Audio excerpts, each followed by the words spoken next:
Hora de exercitar. É no fato gerador que você vai mirar para cravar a natureza jurídica do tributo. E a pergunta que vem é a seguinte: qual é o fato gerador de um imposto? Você tem que pensar e a resposta tem que ser depende. Por quê? Porque depende do imposto.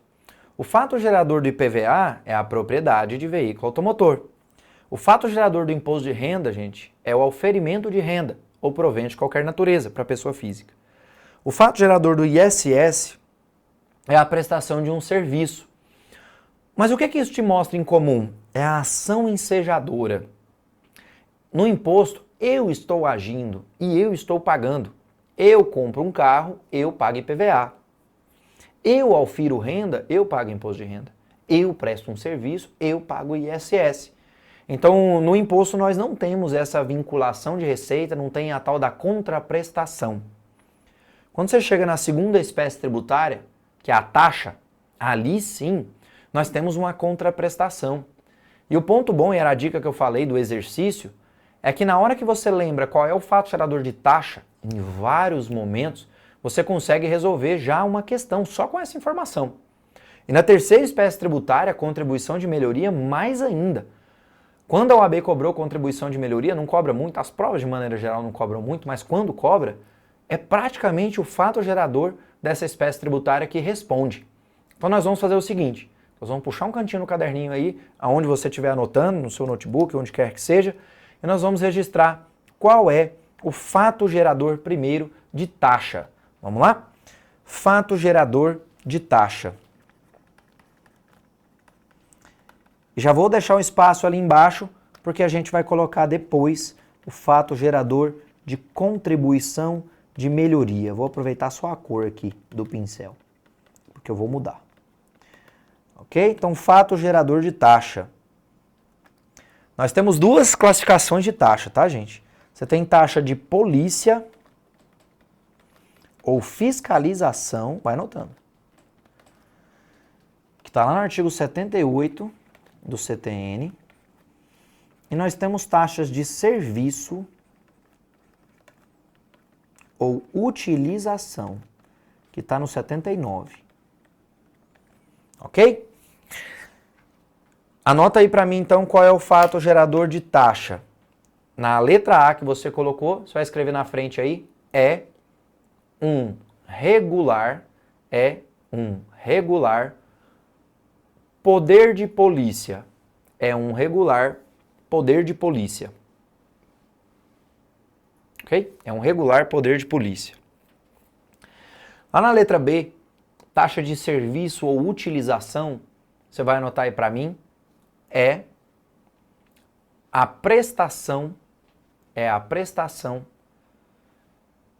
de um serviço público, é a prestação de um serviço público específico e divisível, e sublinhe o E para mim, por favor. Lá no módulo de taxa, no bloco de taxa, você vai entender o que é isso. Então, específico e divisível, sublinhe o E, vírgula, potencial ou efetivo. Potencial ou efetivo. Sublinhe o ou para mim, por favor. Ok? A gente tem um módulo para falar disso, então vai ter um vídeo aí separadinho para você, para falar sobre taxa. Eu preciso que você lembre por hora esse fato gerador. Já adiantando para você que a OAB gosta muito de taxa de serviço, é a preferência dela. E quando ela fala sobre taxa de serviço, na maioria das vezes ela quer discutir constitucionalidade. Vai perguntar para você se a taxa de iluminação pública é constitucional, a gente vai ver que não. Ela vai perguntar para você, a OAB adora essa, se a taxa de coleta domiciliar de lixo é constitucional. Essa é sim, súmula vinculante número 19, tem súmula vinculante tudo para poder falar dela, tá bom? Então a gente estuda e a gente aprofunda isso. Agora na parte de baixo aí, que você registrou comigo, fato gerador de contribuição de melhoria, coloque aí, é uma obra pública que valoriza um imóvel do contribuinte. é uma obra pública que valoriza um imóvel do contribuinte. E aí, gente, também, eu falei que a OAB não cobra quase isso aí mais, mas quando cobra, é só o fato gerador que acaba respondendo. Você vai lembrar de um casamento que tem aqui. Porque tem que ter obra pública e tem que ter valorização. Exemplo, foi lá e fez uma obra pública, uma praça, um metrô. E aí o seu imóvel que valia 500 mil reais foi para 700. Eu tenho obra pública, tenho valorização do imóvel e encaixou, pode cobrar contribuição de melhoria, se tiver lei, se respeitar os princípios e o inerente do direito tributário. Eu tive aqui uma obra pública, fez um metrô lá e meu imóvel valia 500 mil, continuou valendo 500 mil. Obra pública sem valorização não pode. Eu tenho aqui uma obra privada, construindo um shopping gigantesco aqui do lado da minha casa e meu imóvel saiu de 500 para 600 mil reais. Eu tenho uma obra particular que valorizou, então não pode, tá bom? Atenção para isso aí, é só encaixar e só lembrar do fato gerador. Quando a prova quer conversar sobre contribuição de melhoria, gente, ela costuma perguntar sobre competência. E na aula de competência, você vai ver que todos os entes podem cobrar essa contribuição de melhoria. Só que vai procurar todos lá na assertiva. Vai procurar todo mundo, vai procurar que a competência é comum. A sua prova vai contar a história e ela quer que você crave. Olha, na história X aqui, é o município que pode cobrar? Porque se o município cobrar, a União não pode cobrar não. Sobre o mesmo fato não pode. É bitributação que é vedada, né, pela Constituição. Então atenção para isso, a gente também estuda. Já fica a dica registrada, se por acaso daqui até o final do curso você for para uma prova, isso aqui já te ajuda bem, ok? Então, olha só. Estamos aqui dentro do conceito e vimos que tenho a lei, materializei o que está nessa lei, aí sim nasce minha obrigação tributária, nasce o meu dever de pagar. Então nós vamos entrar aqui agora e aprofundar a obrigação tributária. Você já registrou lá o artigo 113 do CTN. E eu já adianto aqui para você que nós temos duas, gente. A gente tem a obrigação principal e nós temos a obrigação acessória. Essa aqui está no parágrafo 1º, essa aqui está no parágrafo 2º, e tem um parágrafo 3º aqui que vai responder uma pergunta para a gente daqui a pouco. E aqui já sai um desafio, que é o seguinte. Tem duas perguntas que aparecem sobre a obrigação tributária, e todo mundo erra. Você vai anotar e eu aposto que você vai errar. Sabe por quê? Porque você vai desatento para responder sua questão. Você vai desatento para sua prova. Gente, nego desatento em prova de OAB não se cria não, tá? Então presta atenção, eu vou provar. Eu vou te perguntar, eu quero que você responda. Seja justo com o prof, já que eu não tô te vendo aí. Seja justo com o prof. Eu vou te perguntar e você vai errar. Porque você não presta atenção naquilo que você já tem, tá bom? 90% das pessoas erram. Mas vamos entender isso aqui primeiro. Te falei que tem uma obrigação principal e acessória. Qual que é a diferença de uma obrigação principal para uma obrigação acessória? Eu vou te dar um exemplo aqui, você me diz. Eu tenho que pagar o meu imposto de renda. Eu que trabalho, aufiro renda, tenho o meu emprego, eu pago imposto de renda todo mês. E tem uma época do ano que a gente precisa declarar o imposto de renda. Geralmente ali até o final de abril é o prazo que você tem para poder apresentar a sua declaração.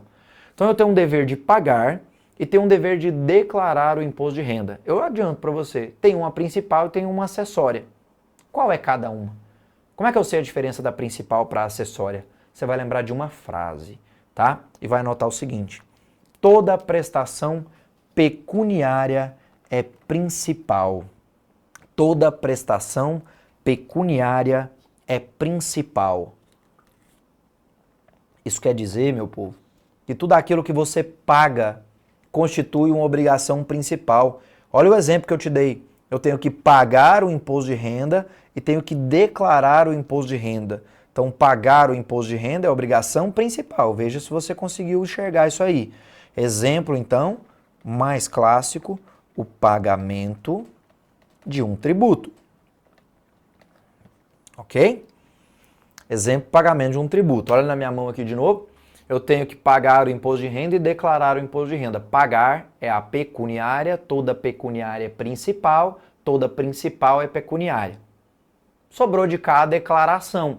Falei que tinha uma principal e uma acessória, então você já sabe que a acessória é a declaração. Mas Qual que é o conceito desse negócio? O que é uma obrigação acessória?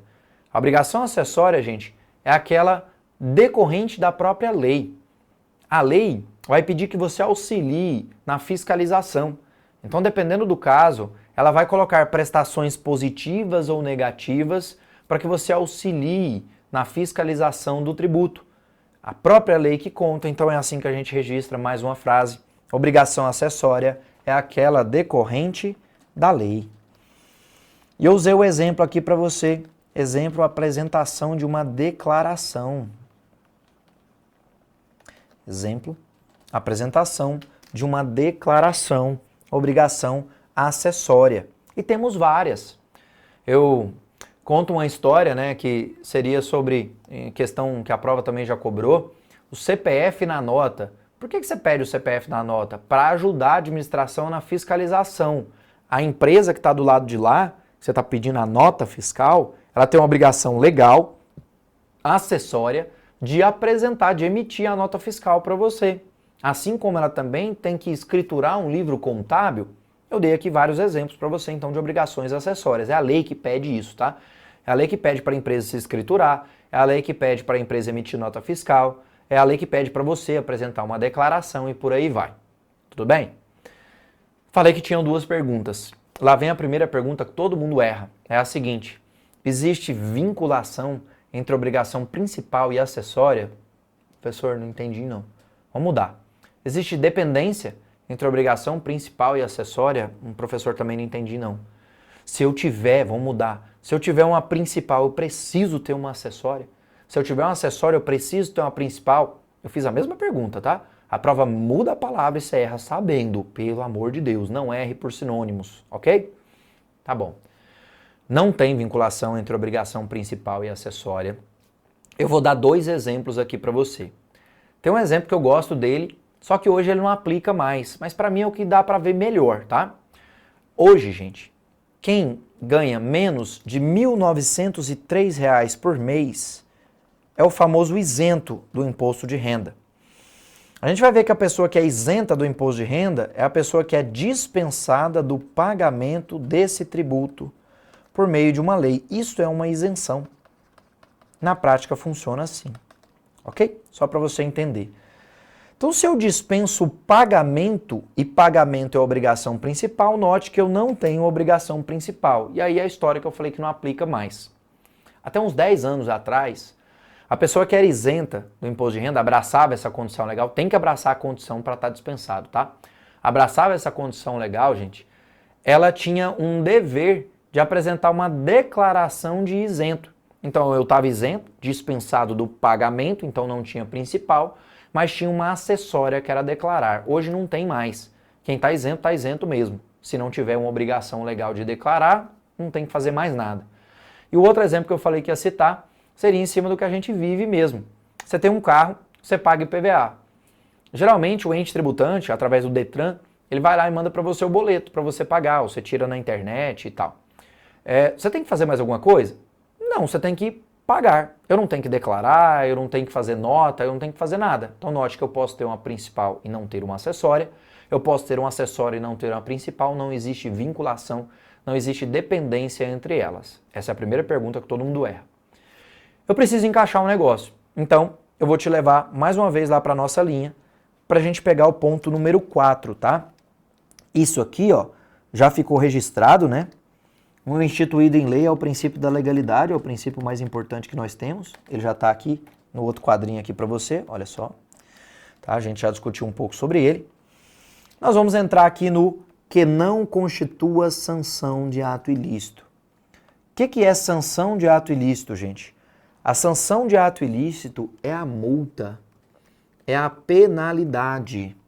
E eu falei para você aqui, ó, quando o cara não paga, já estava sublinhado, ó, o cara toma uma multa. E aí você pode gravar uma frase aí também, tá? Multa não é tributo. Multa não é tributo. Tributo não é multa. Ok? E aqui, através dessa frase, eu consigo provar uma teoria bem interessante do direito tributário, que é a seguinte, gente. O direito tributário, ele dá a possibilidade de você responder a questão da sua prova de 3, 4, 10 lugares diferentes. Eu preciso só que você pense. Não deu por um lado, vamos procurar por outro que vai chegar a resposta, tá bom? Eu vou provar isso agora. Se você quiser fazer a pergunta, ela é muito simples, tá? O AB nem pergunta desse jeito, ela só vai fazer o gancho disso. Ela já perguntou há muito tempo atrás se multa era tributo. Se você quisesse responder pelo decoreba, você conseguia. Você acabou de anotar, multa não é tributo. Eu não gosto de fazer assim. Mas tá aí, multa não é tributo. Respondi uma forma. Quando você vai dentro do conceito de tributo, bota lá, por favor. A gente está vendo que tributo é prestação pecuniária, compulsória, instituída em lei, que não constitua sanção de ato ilícito. Então a gente está vendo que tributo é isso tudo, menos a multa, menos a sanção de ato ilícito. Então acabei de ver com você que multa não é tributo, ok? Eu falei para você quais são as 5 espécies tributárias, espécies de tributos. Então tem imposto, tem taxa, tem contribuição de melhoria, tem empréstimos compulsórios e tem contribuições. Tem multa aqui no meio? Não, então multa não é tributo. 3 lugares para mostrar a mesma resposta. Quando eu falar de contribuição residual, eu vou te dar 5 lugares para você tirar a mesma resposta. Imposto residual também é a matéria inteira, é na prova inteira.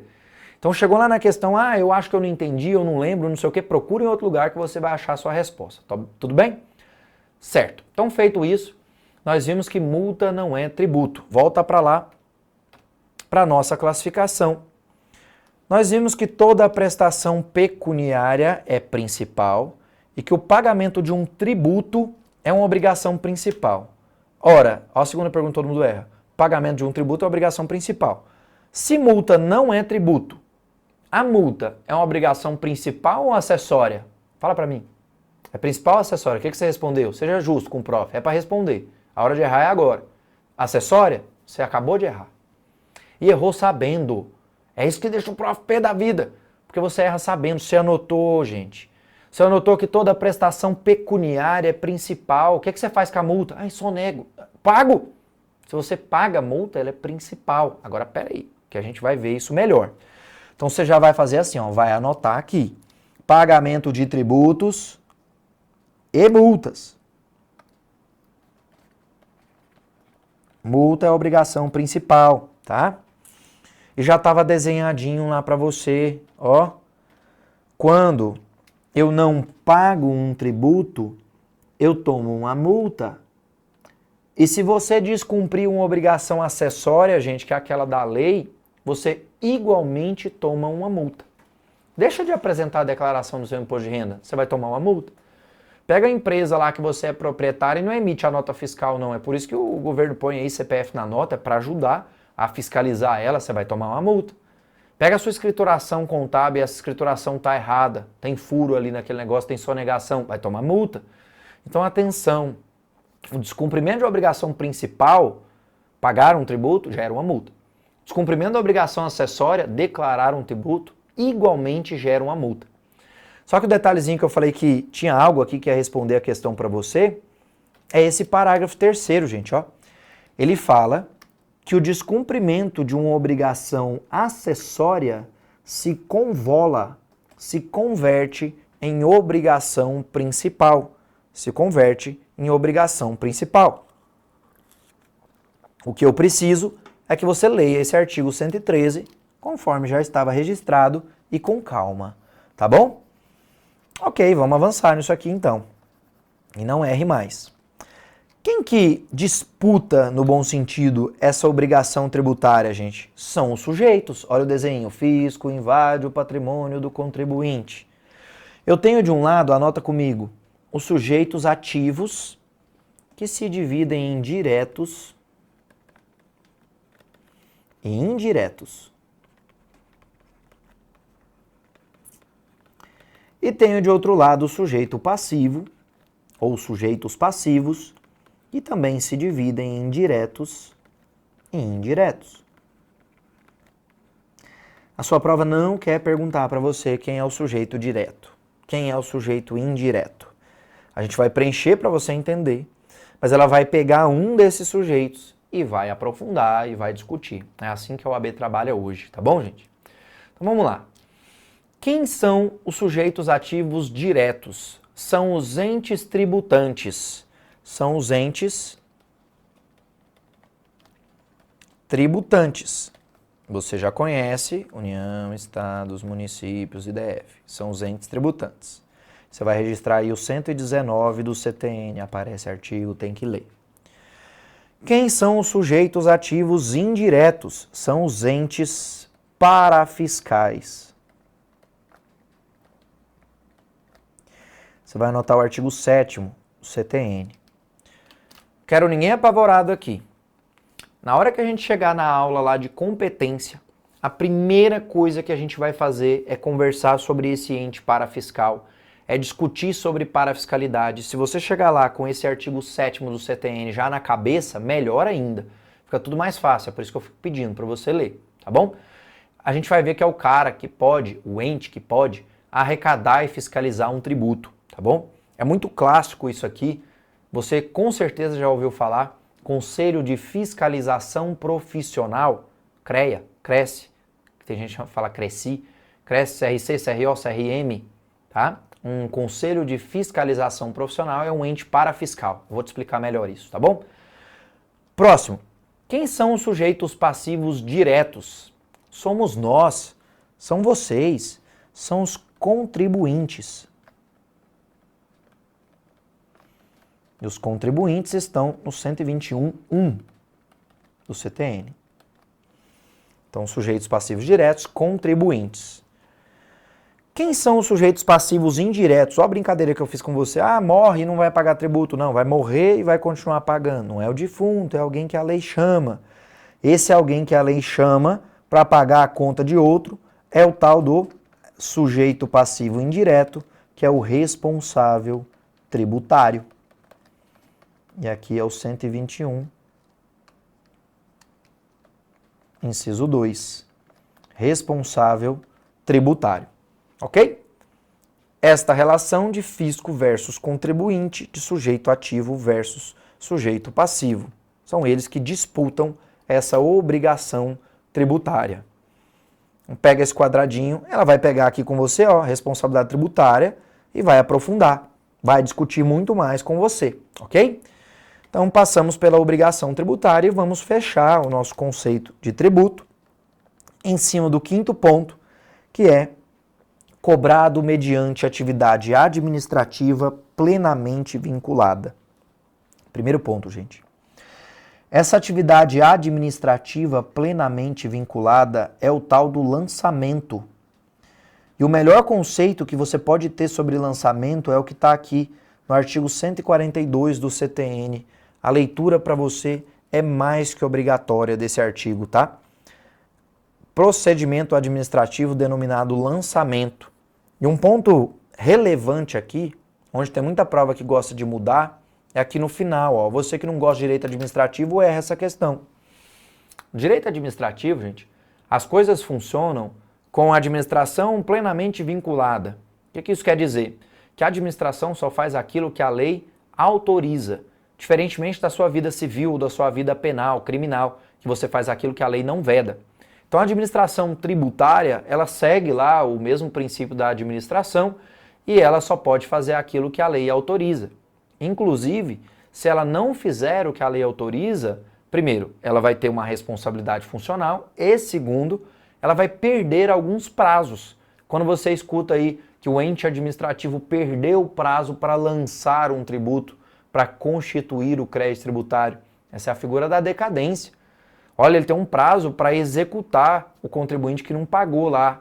Então, na execução, se ele perde o direito de ação, nós estamos falando de prescrição, aproveita o nome, e eu vou te mostrar onde isso aqui está localizado. Tá? Então, esse processo administrativo denominado lançamento, ele é um processo de cobrança, mas de apuração. E essa é a primeira e principal informação sobre lançamento, você vai registrar lá comigo, que é, o artigo 142 está aqui, hein? Eu vou precisar desse espaço, então eu vou apagar, e vou apagar isso aqui também, que eu preciso desse espaço, gente. O processo denominado lançamento, vou colocar o artigo dele aqui, justamente pela importância, está em vermelho. Ele é um processo administrativo que tem a função principal de apuração. Ele vai apurar montante, ele vai apurar sujeito, ele vai apurar até penalidade. A principal função dele é de apuração, tá bom? E eu tô fazendo isso aqui que eu quero que você tome muito cuidado, porque nós temos uma regrinha aqui a se discutir. Esse amarelinho, laranjadinho que eu tô pondo aí para você é: quando o contribuinte, gente, ele deixa de pagar um tributo, o fisco tem um procedimento que ele tem que seguir como regra. A regra para o fisco é que ele tem que te mandar para um processo administrativo tributário. Eu tenho certeza que já ouviu falar disso. O fulano tomou um auto de infração. Já ouviu isso? Pois é. O cara que não paga o tributo, ele toma um auto de infração. Então fique esperto com isso aí, porque a regra para o fisco é que o cara que não paga o tributo, ele vai tomar um auto de infração e vai gerar um processo administrativo tributário, é o PAT. Só que a função, gente, desse processo administrativo denominado lançamento é muito diferente da função desse processo administrativo que nasce por um auto de infração. E eu gosto tanto da linha porque ela é muito ilustrativa. Você vai ver que entre o ato do lançamento e o processo administrativo, ou o final dele, pode se passar 2 anos, 5 anos, 6 anos, pode passar muito tempo, tá bom? Então não pode confundir de jeito nenhum o processo administrativo denominado lançamento lá de trás com o processo administrativo que tem uma função diferente, que é gerar título. Eu preciso de tempo para te contar esse negócio. Então a gente vai abrir um bloco inteiro para poder pegar essa diferença.